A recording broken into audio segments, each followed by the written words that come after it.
இலங்கை கடற்படையால் கைது செய்யப்பட்ட ராமேஸ்வரம் மீனவர்கள் மற்றும் சிறைப்பிடிக்கப்பட்ட படகுகளை விடுவிக்க வலியுறுத்தி தங்கச்சிமடம் பகுதியில் மீனவர்கள் ஒருநாள் அடையாள வேலை நிறுத்தத்தில் ஈடுபட்டனர்.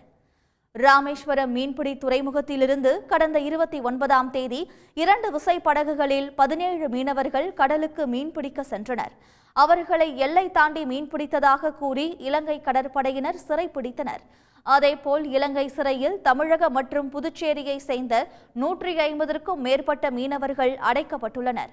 மேலும் 175க்கும் மேற்பட்ட விசைப்படகுகளையும் 20க்கும் மேற்பட்ட நாட்டு படகுகளையும் இலங்கை கடற்படையினர் பறிமுதல் செய்துள்ளனர்.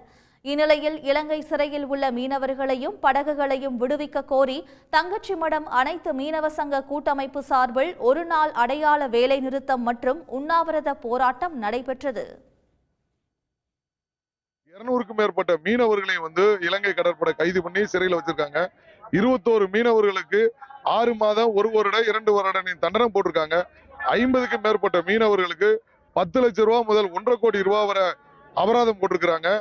150க்கும் மேற்பட்ட மீனவர்கள் இலங்கை சிறையில் இருக்காங்க. கடந்த 2018ஆம் ஆண்டு முதல் தற்போது வரை 200க்கும் மேற்பட்ட தமிழகத்தை சேர்ந்த படகுகள்லாம் பறிமுதல் செய்யப்பட்டிருக்கு. இந்த படகுகள் ஒரு படகு 40 லட்சம் முதல் 1 கோடி ரூபாய் மதிப்பு மிக்கது. இந்த படகுகளை இழந்து மீனவர்களை இழந்து குடும்பங்கள்லாம் கதறிக்கிட்டு இருக்காங்க. கடந்த 29ஆம் தேதி கைது செய்யப்பட்ட மீனவர்களின் குடும்பத்தினர் உண்ணாவிரத போராட்டத்தில் கலந்து கொண்டனர். சிறையில் உள்ள தமிழக மீனவர்களையும் படகுகளையும் விடுவிக்க ஒன்றிய அரசு விரைந்து நடவடிக்கை எடுக்க வேண்டும் என்று அவர்கள் கண்ணீர் மல்க கோரிக்கை விடுத்திருந்தனர். மத்திய அரசு என்ன பதில் சொல்ல போகுது?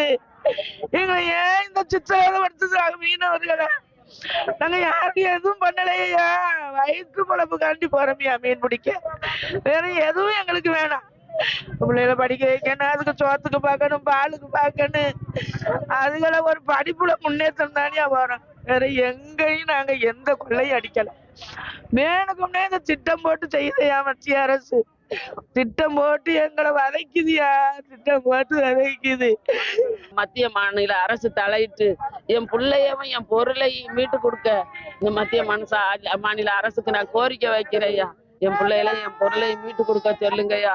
எங்களை இந்த அழிவுல இருந்து காப்பாத்துங்கய்யா. எங்களை உயிர் பலியில இருந்து எங்களை காப்பாத்துங்கப்பா. இல்லைன்னா நாங்க இறந்துருவோம்ப்பா. நாங்க உயிரோட வாழவே முடியாது.